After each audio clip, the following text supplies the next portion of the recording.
Hallo Freunde und herzlich willkommen. Heute sprechen wir über ein sehr wichtiges Thema, das uns alle im Leben betrifft. Es geht um das Verhältnis zwischen Mann und Frau, um Iffet, das Konzept von Partnerschaften bzw. Beziehungen vor der Ehe und darum, wie der Islam zu diesen Themen steht. Wie sollen wir heiraten? Völlig ohne uns kennenzulernen, ohne richtig miteinander gesprochen zu haben, nur weil die Familien es so beschlossen haben? Oder ist der einzige Weg, jemanden kennenzulernen, eine monate- oder jahrelange Beziehung zu führen? Hilft eine solche Partnerschaft wirklich dabei, den anderen kennenzulernen? Oder baut sie vielmehr eine Bühne auf der jeder nur seine beste Rolle spielt? Verhält sich ein Mensch, der dem anderen gefallen möchte, wirklich genauso wie er ist? Oder zeigt er sich nicht vielmehr von seiner geduldigsten, verständnisvollsten und elegantesten, also besten Seite? Wenn du nach dem Menschen suchst, der dein Leben bereichern soll, lässt du dich dann von deiner Euphorie, deiner Gefühle berauschen oder vertraust du auf die Führung deiner Natur und deines Glaubens? Wenn ihr bereit seid, alte Denkmuster aufzubrechen, dann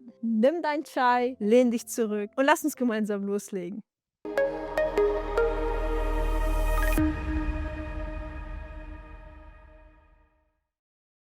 Um die Grenzen zu verstehen, die der Islam für die Beziehungen zwischen Mann und Frau setzt, müssen wir zuerst verstehen, wie das Menschenbild des Islams überhaupt ist. Der Islam sieht den Menschen nicht nur als einen Körper oder als ein Wesen, das rein von seinen Trieben gesteuert wird. Der Mensch besitzt ein Herz, eine Seele, einen Verstand und ein Gefühl der Scham. Und der Mensch ist ein Reisender auf dem Weg zum Jenseits. Deshalb bedeutet Iffet im Islam nicht bloß keine Unzucht, also Sina zu begehen. Iffet bedeutet, seine Augen und sein Herz zu schützen, seine Gedanken, seine Worte, seinen Körper und seine Gefühle in den Grenzen zu halten, die Gott wohlgefällig sind. Es geht also nicht nur um den Schutz des Körpers, sondern vor allem um den Schutz des Herzens. Denn manchmal ist das Herz schon längst abgeschweift, bevor der Körper es tut. Manchmal beginnt eine Verfehlung in einem Blick, in einer Nachricht, aus Neugier oder durch ein Interesse. Der Koran befiehlt deshalb sowohl gläubigen Männern als auch gläubigen Frauen, ihre Blicke zu senken. Wohlgemerkt, dieser Befehl gilt nicht nur den Frauen, sondern auch den Männern. Die Verantwortung liegt nicht allein bei den Frauen.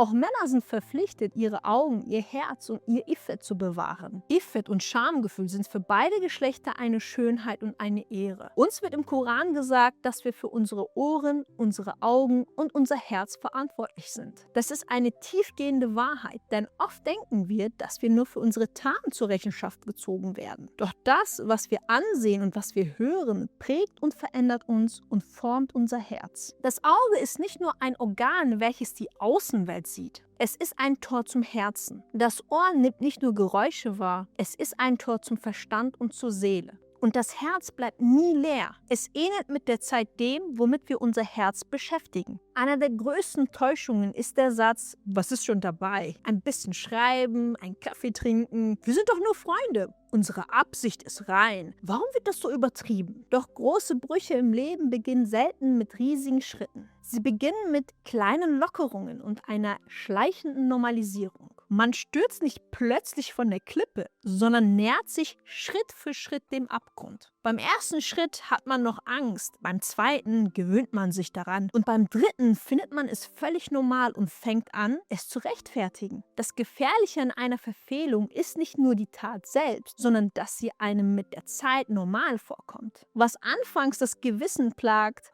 wird durch ständige Wiederholungen alltäglich. Bei vorehelichen Beziehungen läuft es oft genau so ab. Erst heißt es, man lerne sich nur kennen, dann schreibt man nur, dann betont man die ernsten Absichten und schließlich hängt das Herz daran. Die Grenzen der Intimsphäre lockern sich und Dinge, die man früher für falsch hielt, rechtfertigt man plötzlich. Hier müssen wir uns eine klare Frage stellen. Kann eine Beziehung, in der Gottes Grenzen nicht respektiert werden, wirklich voller Segen sein? Wenn eine Beziehung einen nicht näher zum Gebet, zu Iffet und zum rechten Weg führt, sondern in die Heimlichkeit und emotionale Abhängigkeit treibt, ist es dann ausreichend, von einer reinen Absicht zu sprechen? Lasst mich das hier vorweg sagen. Der Islam verbietet Liebe nicht. Er verurteilt es nicht, wenn man jemanden liebt oder heiraten möchte. Im Gegenteil, die Ehe ist ein einer der wertvollsten Institutionen im Islam. Und Liebe sowie Zuneigung sind Gaben Gottes. Doch der Islam schützt die Liebe davor, ein Spielzeug der Triebe, der Ungewissheit oder des Ausnutzens zu werden. Er bettet sie in den schützenden Rahmen von Ehe, Nikah, Loyalität und Verantwortung ein. Die moderne Kultur vermittelt oft das Prinzip, wenn du jemanden magst, lebe es aus. Wenn Gefühle da sind, bleib zusammen. Wenn nicht, trennst du dich eben. Aber das menschliche Herz ist kein billiges Versuchsfeld. Jede emotionale Bindung hinterlässt Spuren und jede Trennung nimmt einem ein Stück von sich selbst. Für einen Gläubigen zählt daher nicht nur die Frage, was fühle ich, sondern auch, wohin führt mich dieses Gefühl? Führt mich dieser Weg zum Erlaubten oder schadet er meinem Herzen und meinem Effekt? Denn Liebe kann gefährlich werden, wenn man nicht darauf aufpasst. Es kann zum reinen Gelüst, zur Abhängigkeit und Ungewissheit werden. Deswegen braucht Liebe Schutz, genauso wie das Herz. Schauen wir uns das Argument an, ohne Beziehungen kann man jemanden nicht kennenlernen. Das klingt im ersten Moment logisch, denn niemand möchte ins Ungewisse heiraten. Aber ist eine klassische Liebesbeziehung wirklich die richtige Basis, um den wahren Charakter zu erkennen? Ich denke, dass es meistens nicht so ist. In einer solchen Beziehung zeigt man sich selten so, wie man wirklich ist. Man gibt sich besonders Mühe, spricht schöner, zeigt sich verständnisvoller, verbirgt seine Fehler und unterdrückt Wut oder Probleme. Und manchmal zeigt man sich sogar religiöser, als man ist. Es ist nicht das echte Leben, sondern eine Bühne, auf der man versucht, den anderen zu beeindrucken. Man sieht nur die glänzende Seite, schöne Worte, Spannung, Aufmerksamkeit und Treffen. Das reicht aber nicht aus, um jemanden wirklich kennenzulernen. Die Ehe bedeutet, das gesamte Leben zu teilen, die Freude ebenso wie die Müdigkeit, die guten Tage wie die schweren Zeiten. Es geht darum zu sehen, wie der andere reagiert, wenn Probleme auftreten. Die wahre Schönheit der Ehe zeigt sich darin, dass man sich geborgen und angenommen fühlt und dass in schwierigen Momenten jemand fest an deiner Seite steht. Die Ehe bringt den wahren Charakter zum Vorschein. Draußen kann jeder nett reden. Entscheidend ist, ob man auch bei Wut gerecht bleibt, bei Erschöpfung barmherzig ist und bei Fehlern zur Klärung bereit ist. Eine Beziehung zeigt oft nur die Schokoladenseite, während die Ehe das Fundament aus Charakter, Geduld und Verantwortung fordert. Manchmal führt eine lange Beziehungsphase vor der Ehe auch nicht zu besserer Kenntnis, sondern schlicht zu emotionaler Abhängigkeit. Man sieht die Fehler des anderen, kann sich aber aufgrund der investierten Zeit und des Vertrauens nicht mehr trennen. Auf dem Weg zur Ehe darf daher nicht nur das Herz entscheiden. Die Gefühle sind natürlich wichtig, aber es muss von Verstand, Beratung, Referenzen und dem Gebet begleitet werden. Wenn wir das wahre Wesen eines Menschen verstehen wollen, dürfen wir nicht nur darauf schauen, wie die Person sich uns gegenüber verhält. Wir müssen sehen, wie er mit seiner Familie umgeht, wie er Schwächere behandelt, wie sein Verhältnis zu Geld ist, wie seine Wut sich bemerkbar macht und ob er sein Wort hält. Wir müssen auf sein Gebet, sein Bewusstsein für Erlaubtes und Verbotenes, seinen Freundeskreis und seinen Respekt vor den Rechten anderer achten. Das erfährt man nicht durch romantische Chatgespräche, sondern durch ernsthafte Nachforschung, verlässliche Referenzen und die Beobachtung durch das Umfeld und durch Beratung mit anderen. Dasselbe gilt für die Ausrede, wir sind doch nur Freunde. Natürlich dürfen Männer und Frauen im sozialen Leben, im Beruf oder in der Ausbildung sachlich miteinander kommunizieren. Der Islam blockiert das gesellschaftliche Leben nicht. Die Frage ist jedoch, wird aus einer sachlichen Kommunikation mit der Zeit eine private Nähe? Wenn ein Mann und eine Frau ständig privat schreiben, zu jeder Tageszeit Nachrichten austauschen und Eifersucht ins Spiel kommt, dann ist das keine bloße Freundschaft mehr. Man ändert zwar den Namen der Beziehung, aber nicht ihr Wesen. Gottes Grenzen dienen nicht dazu, uns einzuschränken, sondern uns zu schützen. Das Herz ist schwach, das Ego sucht Gelegenheiten und der Teufel geht Schritt für Schritt vor. Deshalb schließt unsere Religion nicht nur die großen Sünden, sondern auch die Wege, die dorthin führen. Der koranische Befehl lautet, nähert euch nicht der Unzucht. Das bedeutet, meidet die Atmosphäre und den Boden, der das Herz ins Wanken bringt. Es heißt, dass wir nicht nur keine Unzucht betreiben sollen, sondern uns dem nicht mal nähren sollen. Wie heiratet man also richtig, wenn es keine klassischen Beziehungen gibt? Der Islam verlangt nicht blind oder ohne Prüfung zu heiraten. Er bezieht den Verstand, die Beratung, die Familie und die Erfahrung mit ein. Der empfohlene Weg ist, die Auswahl des Partners erfolgt durch verlässliche Referenzen, brauchen ernsthafte Nachforschungen und zielgerichtete Gespräche. Das Ziel ist nicht, eine lockere Beziehung zu führen, sondern die Eignung für eine Ehe zu prüfen. Dazu muss man sich zuerst selbst kennen. Was für ein Leben wünsche ich mir? Wie religiös möchte ich sein? Wie definiere ich Familie und Verantwortung für mich? Wo möchte ich leben? Was ist mein Verständnis von Kindererziehung? Hierbei kann ein funktionierendes Referenzsystem helfen. Man bittet erfahrene Personen, denen man vertraut, um Unterstützung, sei es ein Familienmitglied, ein Mentor oder ein reifer Freund. Diese Person sollte einen gut kennen, um eine weise Begleitung zu bieten. Die Aufgabe dieser Vermittler ist es ausdrücklich nicht, die Entscheidung für die Jugendlichen zu treffen. Die finale Entscheidung liegt immer bei den beiden selbst, denn sie werden das Leben miteinander teilen. Aber ältere oder erfahrene Menschen können helfen, die richtigen Fragen zu stellen und den Hintergrund eines Kandidaten zu prüfen, wie etwa den Charakter, Umgang mit Wut, soziales Umfeld und so weiter. Das Umfeld kennt das langfristige Verhalten einer Person oft viel besser als ein kurzes, ideales Gespräch beim Kennenlernen. Natürlich schließt das direkte Gespräch nicht aus. Es können ernsthafte, zielgerichtete Treffen stattfinden. Doch statt der romantischen Frage, liebst du mich, stellt man im ernsthaften Prozess wichtigere Fragen. Hast du Ehrfurcht vor Gott? Wie verhältst du dich bei Streit? Welchen Stellenwert hat das Gebet in deinem Leben? Wie ist deine Beziehung zu deiner Familie? Was bedeutet Treue für dich? Echtes Kennenlernen ist nämlich das, nicht nur die romantische Seite, sondern sein moralisches Fundament zu begreifen. Mentoren helfen in dieser Phase, die emotionalen blinden Flecken zu sehen und eine gesunde Balance zwischen Übereilung und unbegründeter Angst zu finden. Mentoren leben nicht das Leben für die Jugendlichen. Sie entscheiden nicht für sie. Sie helfen aber dabei, die wichtigen Fragen zu stellen. Zudem ist es sehr ratsam, Ehevorbereitungskurse oder Seminare zu besuchen, um Themen wie Kommunikation, Krisenmanagement, Rollenverteilung, Finanzplanung oder Kindererziehung im Vorfeld zu erlernen. Denn heiraten bedeutet nicht nur, einen guten Partner zu finden. Es bedeutet auch zu lernen, wie man ein guter Ehepartner ist. Denn manchmal wissen auch gutherzige Menschen nicht, wie die Ehe funktioniert. Manchmal wissen sie nicht, wie man kommuniziert, Krisen bewältigt, wie man sich entschuldigt, wie man Grenzen setzt oder wie man die Balance zwischen der eigenen Familie und der neuen Ehe schafft. Deswegen sind solche Kurse und Seminare so wichtig. Man muss nicht nur den zukünftigen Partner kennenlernen, sondern auch, was Ehe selbst bedeutet. Aber über all diese Dinge gibt es noch eine weitere Wahrheit. Es ist allein Allah, der die Herzen lenkt. Wir recherchieren, wir fragen nach, wir lassen uns beraten, wir schauen auf Referenzen, wir führen Gespräche, nehmen an Seminaren teil, nutzen unseren Verstand. All das ist notwendig. Aber letztendlich ist es Allah, der die Liebe in das Herz legt. Er ist es, der die Harmonie schenkt. Allah ist es, der Vertrautheit und Barmherzigkeit zwischen zwei Menschen wachsen lässt. Deshalb ist der Prozess der Eheschließung gleichzeitig auch ein ernsthafter Weg des Gebets. Der Mensch sollte sich in dieser Phase intensiv an seinen Herrn wenden. O Allah, lass mein Herz für das brennen, was gut für mich ist. Und halte das von mir fern, was schlecht für mich ist. Überlass mich nicht meinem Ego, meinem Trieben, meiner Eile, meiner Einsamkeit und meinen Fehlentscheidungen. Schenke mir einen Ehepartner, der gut für mein Diesseits und mein Jenseits ist. Und mache auch mich zu einem guten Partner für sie oder ihn.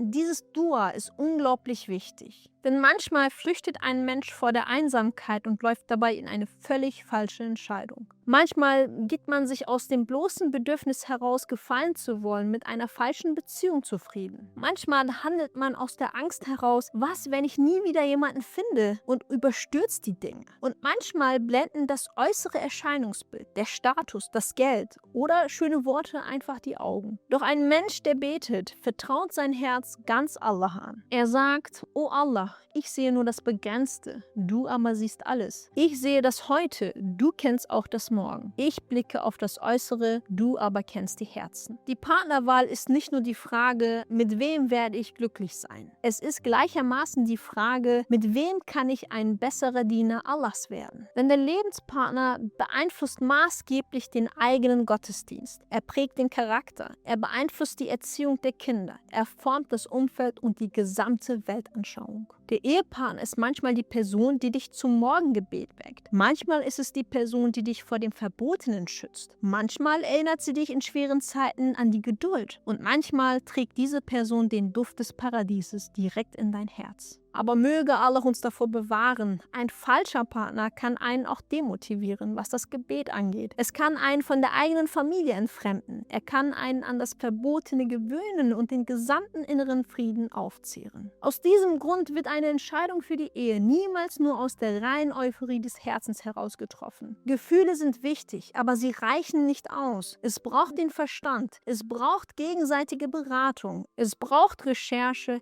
es braucht Referenzen, es braucht das Gebet, es braucht Gottes Vertrauen und es braucht Gottesfurcht. An dieser Stelle möchte ich meinen jungen Geschwistern ganz besonders Folgendes sagen. Messt euren eigenen Wert nicht an Menschen, die euch in eine ungewisse, geheime und verantwortungslose Beziehung hineinziehen. Jemand, der euch wirklich liebt, ruft euch nicht zur Sünde auf. Wer euch wirklich wertschätzt, bringt euch nicht auf einen Weg, der euch vor Allah beschämt. Erlaubt keinen unaufrichtigen Menschen, euer Herz unnötig zu beschäftigen. Meinen jungen Brüdern möchte ich ganz offen sagen, wenn du sagst, dass du liebst und es ernst meinst, dann unternimm die entsprechenden Schritte ordnungsgemäß. Wenn du es nicht ernst meinst, dann verwandle ein Herz nicht in ein Versuchsfeld. Das Herz eines Gläubigen ist kein Spielzeug. Und meinen jungen Schwestern möchte ich Folgendes sagen. Jemand, der euch wirklich wertschätzt, macht euch nicht zum Gegenstand einer geheimen Beziehung. Er will euch aufrichtig mit seiner Familie, seinen ehrlichen Absichten, seiner Ernsthaftigkeit und seinem Gebet. Wer euch liebt, schützt euer Iffet genauso wie seine eigenen Iffet. Wenn er euch auf einen Weg ruft, an dem Allah kein Wohlgefallen hat,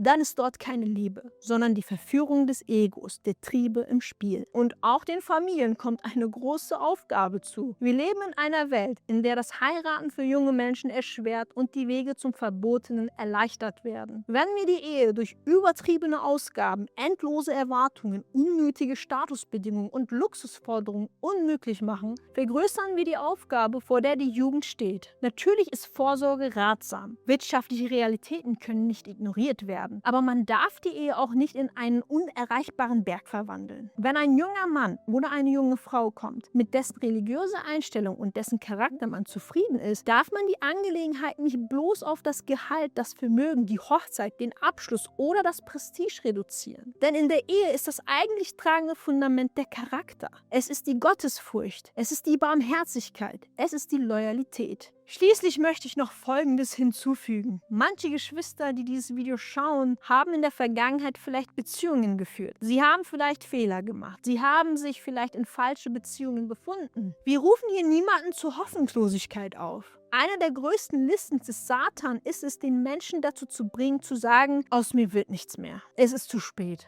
Nein, Allahs Barmherzigkeit ist groß. Das Tor der Reue steht offen. Der Mensch kann genau heute eine Entscheidung treffen. Er kann heute sein Herz wieder einsammeln. Er kann heute zu Allah zurückkehren. Das Wichtige ist nicht, den Fehler zu verteidigen. Es ist das Umkehren vom Fehler. Es geht darum, die Sünde nicht zu normalisieren, sondern sich dem Tor der Barmherzigkeit zuzuwenden. Wir können die Vergangenheit nicht ändern, aber wir können unsere heutige Richtung ändern. Manchmal ist die größte Reinigung für die Seele des Menschen der Moment, in dem er sagen kann, oh mein Herr, ich habe einen Fehler gemacht, aber ich möchte jetzt auf dem Weg zurückkehren, mit dem du zufrieden bist. Zusammenfassend, Freunde, der Islam sagt uns nicht, wir sollen blind heiraten, ohne uns kennenzulernen. Aber er sagt uns, versucht nicht, euch durch Beziehungen kennenzulernen, die vom Ego und von den Trieben gesteuert werden, deren Grenzen unklar sind und die das Herz ermüden. Der Islam zeigt uns einen reineren, sichereren und realistischeren Weg. Iffet, gegenseitige Beratung, ernsthafte Gespräche, Mentoring, das Bewusstsein für die Ehe, das Gebet und das Gottesvertrauen. Wenn wir lieben wollen, dann lasst uns so lieben, wie Allah damit zufrieden ist. Wenn wir heiraten wollen, dann lasst uns auf dem Weg heiraten, an dem Allah wohlgefallen hat. Denn von einem Weg, den man von dem Verbotenen beginnt, Segen zu erwarten, ist so, als würde man vom giftigen Honig